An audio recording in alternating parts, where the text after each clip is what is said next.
For decades, the global economy has basically run on their oil. But, that clock is ticking. Right now, the energy-rich states of the Gulf are making one of the biggest, boldest bets in modern history. A trillion-dollar gamble to pivot their entire future away from fossil fuels.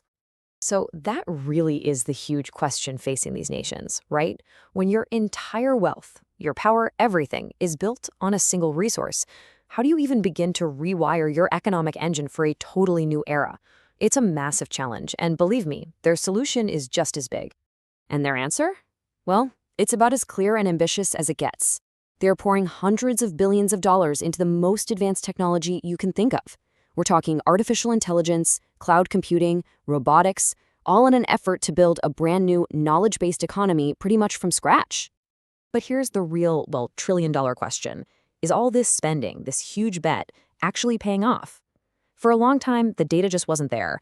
But to really get a handle on the potential impact, we're going to dive into a landmark academic analysis that models this exact transformation. It gives us an incredible glimpse into the results. So that's exactly what we're going to do in this explainer. We're going to break down that very analysis. Researchers Karouch and Zeri modeled the performance of 63 key companies across the Gulf, and they tracked their projected paths all the way from 2016 to 2025 to see how these tech strategies could play out. Okay, so how on earth did they figure this out? Well, the way the study was designed is actually pretty clever. To really isolate the effect of all these tech policies, they basically divided the whole corporate landscape into two totally different groups. Think of it as a tale of two very different kinds of firms making very different choices. So on one side, you've got what they call the tech-forward firms. These are 28 companies that were just going all in, directing over 40% of their new capital into advanced tech. And on the other side, the traditional firms. That's 35 companies that pretty much stuck to the old way of doing things, with less than 15% of their new spending on technology. So with these two groups, the stage was set for a really clear comparison. And this, right here, is where things get really fascinating.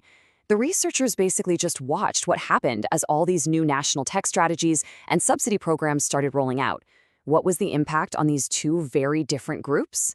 Well, the results were, frankly, nothing short of a great divergence. All right, so the big question, did this massive bet on tech actually pay off? Let's break down what they found, because these numbers, they tell a really powerful story. Okay, first off, just the moment these national tech strategies were announced, the tech-forward firms saw an immediate bump. Their profits relative to their assets, which is a really key way to measure efficiency, jumped by 2.1%. And get this wasn't even from the subsidies yet. It was just the signal from the government, showing they were serious, which reduced a lot of uncertainty. But that was just the beginning. Here's the real game changer.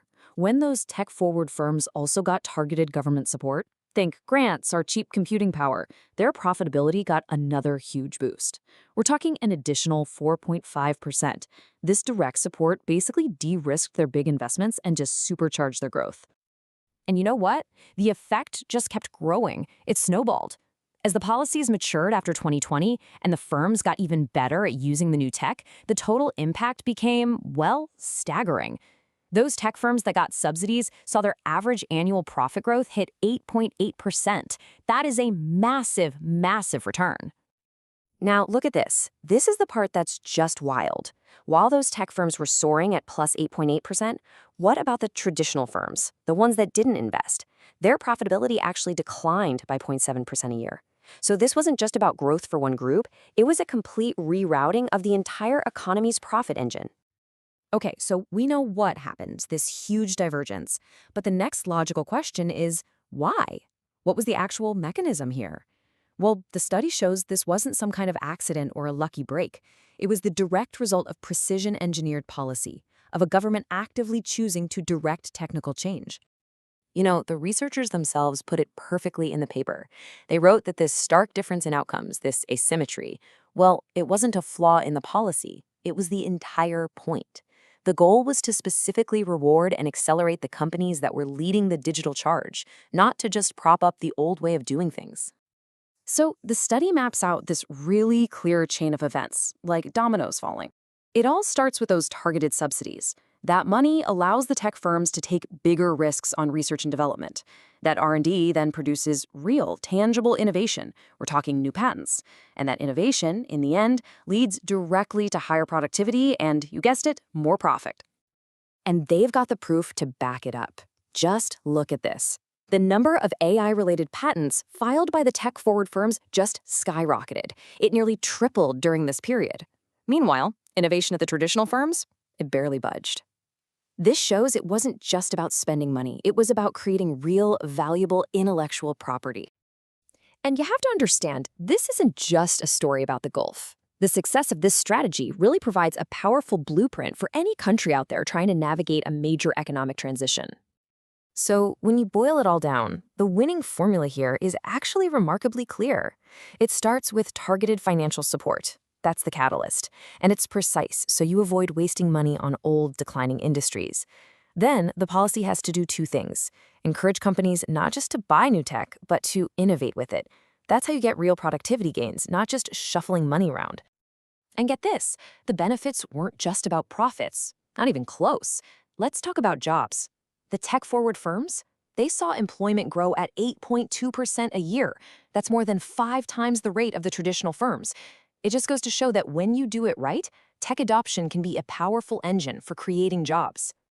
So everything we've been talking about, it's actually a textbook, real-world example of this big economic theory called directed technical change. The idea is actually pretty simple, but it's really powerful. That a government doesn't just have to sit on the sidelines and watch the market. Through smart, targeted policies, it can actively steer investment and talent toward the industries of the future, and in doing so, create a whole new national advantage. And that really leaves us with a final, kind of provocative thought, doesn't it? This analysis shows how a focused, deliberate policy could accelerate a massive technological shift. So if this model works for building a post-oil economy, what's stopping us from applying the same exact principles to other huge challenges, like climate change or public health? The blueprint, it's right there.